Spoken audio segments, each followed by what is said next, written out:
Today, we're going to take a look at the murders of Spencer and Monique Tepe in Columbus, Ohio, and what we know about Monique's ex husband, Michael McKee, who was arrested in suspicion of their murders. Right now, Dr. McKee entered a plea of not guilty and he's being extradited from Illinois back to Ohio. We're going to take a look at what could be possible causes for Dr. McKee to hold a grudge and seek revenge on his ex-wife and her new husband, and how someone like Dr. McKee, who was a vascular surgeon, a pinnacle of his community, how someone like that who could be so smart and educated commit such violent acts. Let's get into it.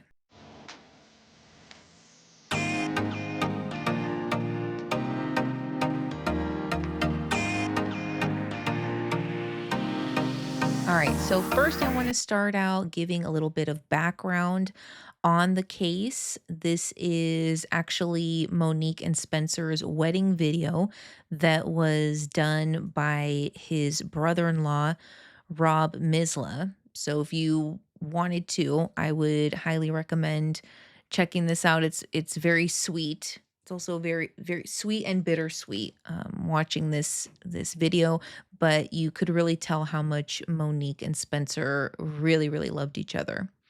So, just giving a little bit of background, Monique and Spencer had met in 2018. And again, this is from their wedding on January 30th, 2021. On December 30th, 2025, so just a month shy of their 5-year wedding anniversary, Spencer was supposed to show up to work. He was a dentist and he worked, I believe, about 70 miles away, where his dental practice was located. And about an hour after his shift had started, his coworkers and even his boss was on a vacation in Florida, were very alarmed. It was completely out of character for Spencer to show up late, let alone not contact anyone to let them know what was going on. And furthermore, coworkers and Spencer's boss were trying to contact Monique and they were all unsuccessful. The coworkers had called 911 to do a wellness check.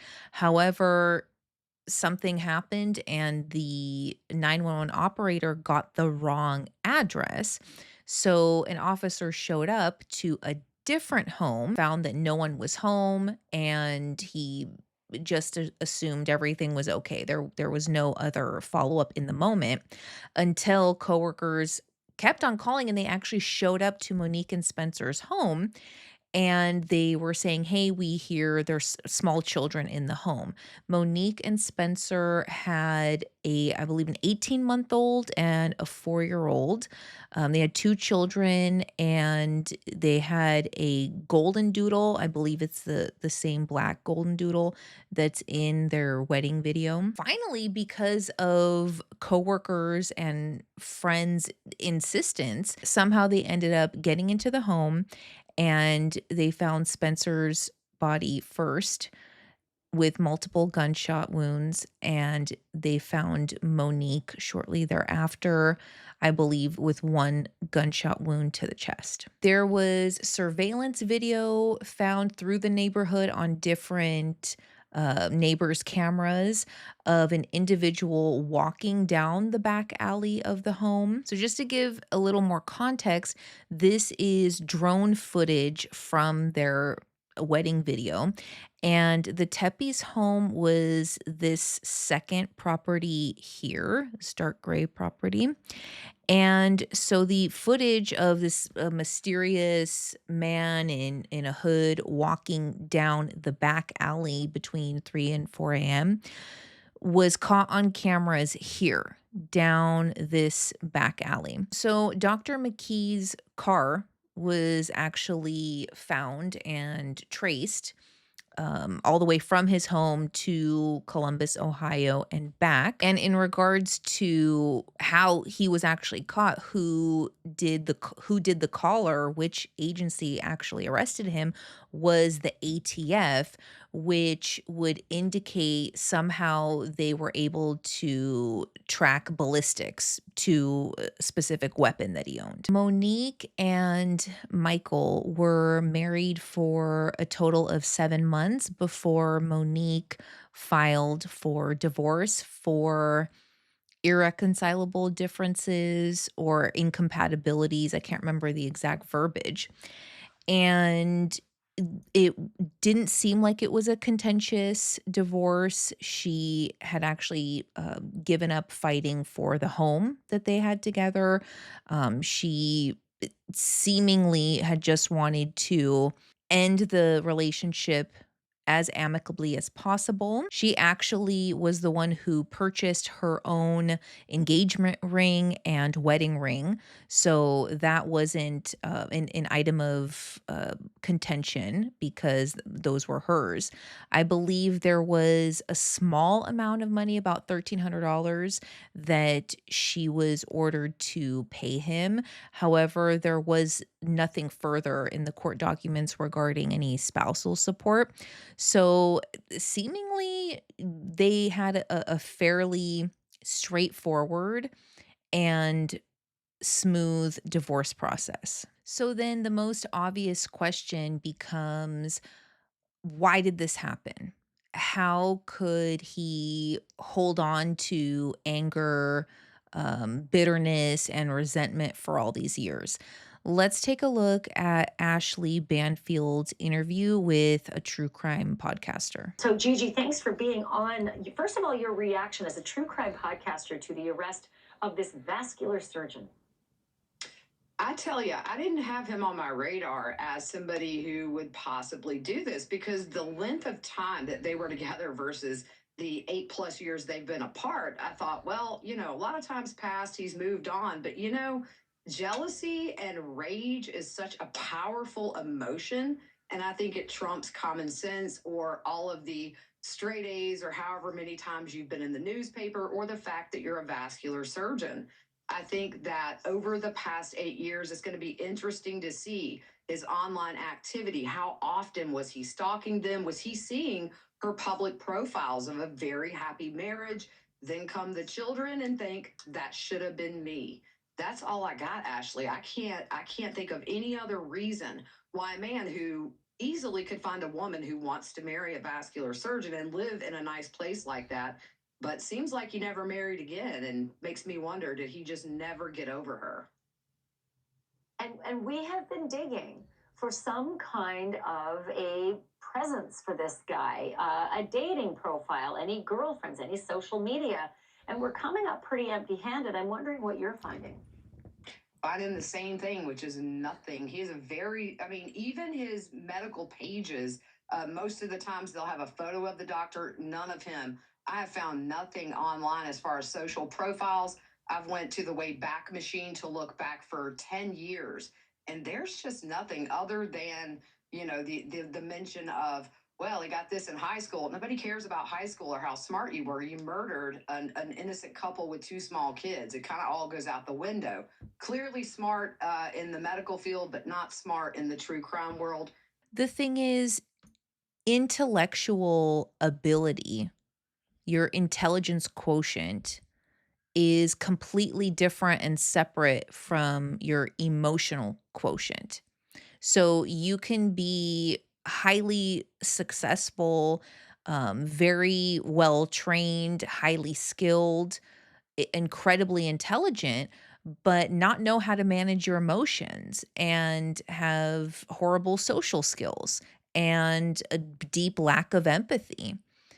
And I think what we're seeing here with Dr. McKee is that he was able to mask his psychopathy for many, many years.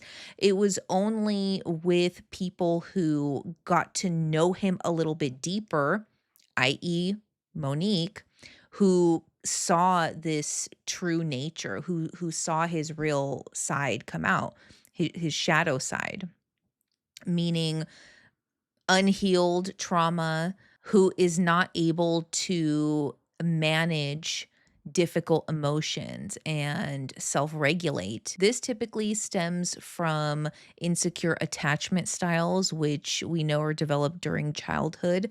So, most likely, he had an anxious attachment style, meaning there's a high drive for reassurance from the partner. There also did seem like there was a power dynamic here, and there is claims of emotional abuse according to Monique and Spencer's brother-in-law, which we're going to take a look at in just a second. But before we get into that, let's hear from Dr. McKee's neighbor. As I mentioned, Dr. Michael McKee worked in Rockford, Illinois, but he lived in Chicago, about 80 miles away. He was arrested in Rockford, but his very fancy apartment was in Chicago. Man, this guy lived really well. He lived in a vintage Lincoln Park high rise, complete with a doorman and a rooftop pool and a stunning view of Lake Michigan. Like the building alone has a great view of the lake, but Dr. McKee's apartment, boom, almost looked like you're looking out on the Caribbean. I know, don't laugh, like Michigan is not the Caribbean, but the real estate pictures make his view from his actual apartment just look so beautiful. The water is like crystal blue. There you go. Needless to say, the neighbors in this beautiful building are dumbfounded, shocked, like they can't believe they are hearing of this kind of an arrest of one of their neighbors. And earlier on my News Nation show, I talked to one of those neighbors. Geraldine Koleric lives in Dr. McKee's building, 2 floors down, and she spoke to him many times before he ended up being arrested for a double murder. Here's my conversation with her. Geraldine, thank you so much for being on the program.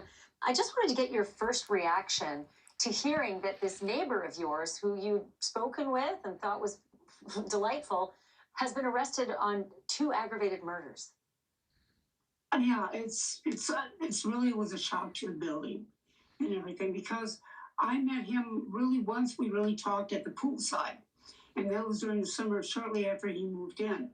And we talked at the pool, and he was very friendly. We were all barbecuing at that time, and he did not seem like somebody that would be doing something like this. But like Ashley, like you point out, you don't know what is in a person's mind, what they're obsessing about, and what they're going through in their mind, and what causes them to react like this. But I would see him we would pass each other.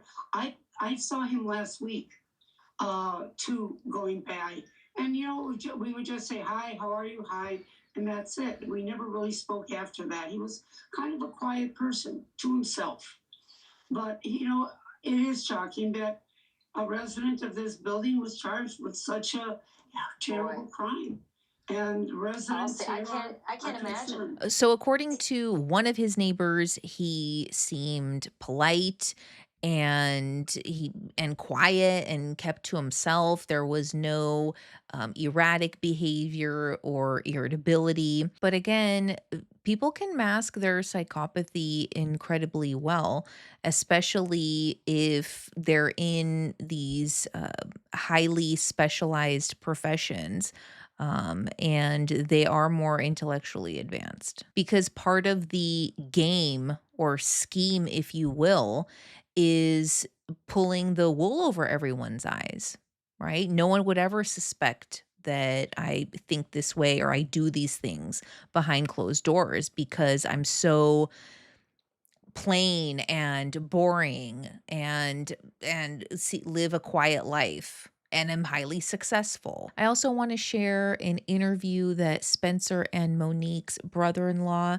Rob Misla, recently did about what Monique had shared with the family about her ex-husband. On Saturday, when you guys got the news that they had made the arrest, what were your feelings and the family's feelings?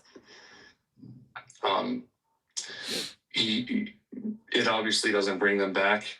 It doesn't reverse this entire situation. But to feel just some little bit of relief, it felt like some of the weight was lifted, especially the timing of it, going with the funeral the next day.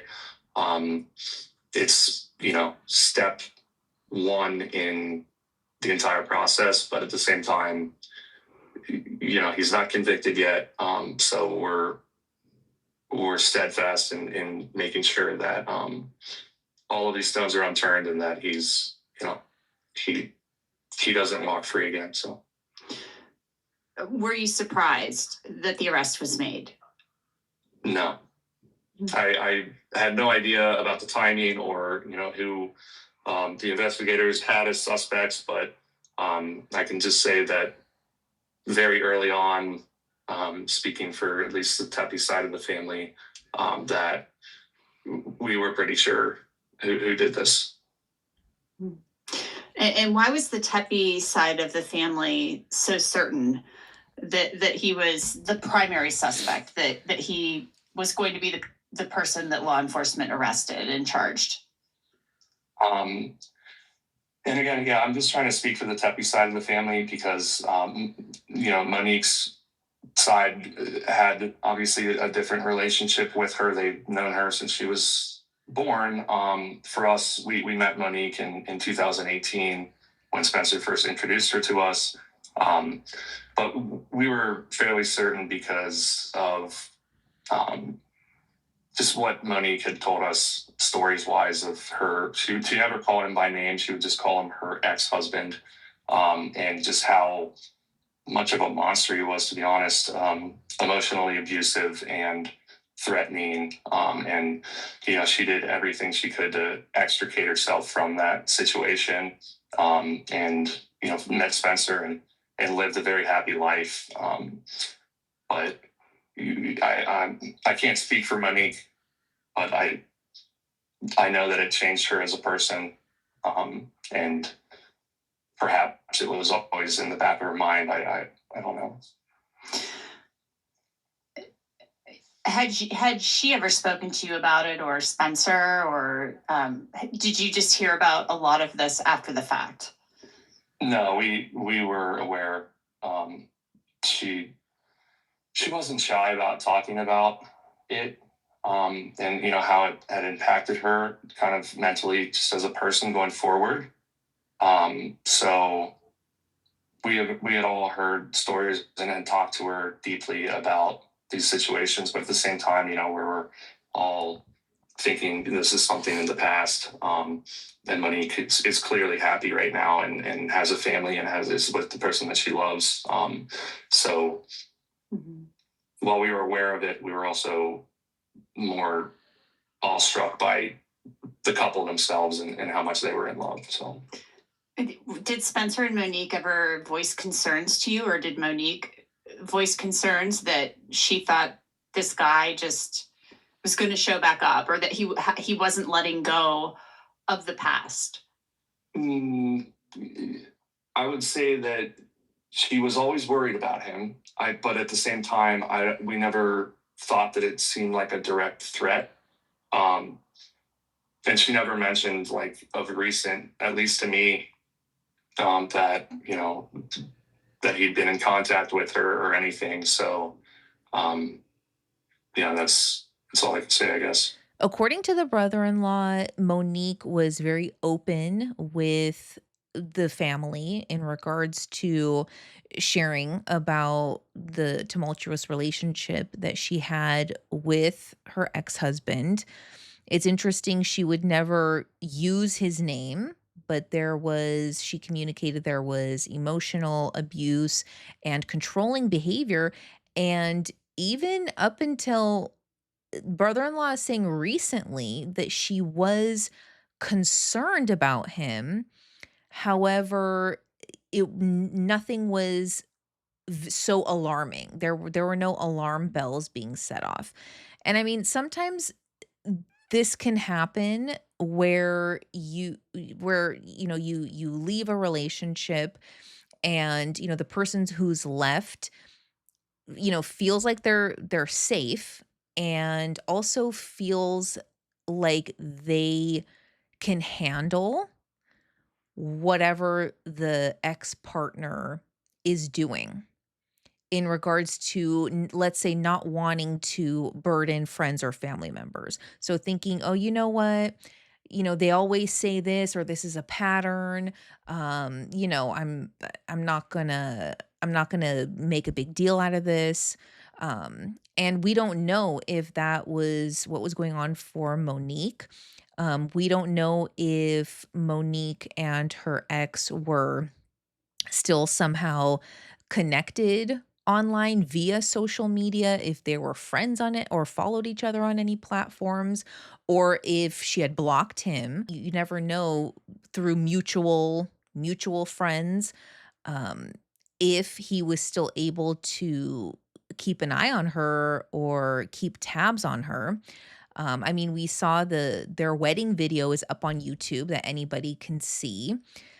Again, in regards to the timing of why this happened now. We know that Dr. McKee was licensed to practice in several states, and he actually was trying to fight 2 lawsuits for malpractice in the state of Nevada. So we don't know if that could have been a trigger for him. We don't know if he was recently in contact with Monique. What I can say is typically the holiday season is a time of, for many it's happy and, you're feeling very connected with your family, but for a lot of people it's actually a period of sadness and depression if you don't have strong familial bonds. And so we don't know if it was just the season, the timing with the holidays. It is interesting that it was that the murders occurred exactly a month prior, just a month to the day shy of their 5-year anniversary. So again, we don't know if there's some symbolism there. As of now, Dr. McKee has pled not guilty and he's not fighting his extradition from Illinois to Ohio. All right, guys, that's all I have for you today. I will continue to follow this case and share whatever insights I have as more information comes to light. Take care, and I'll see you on the next one.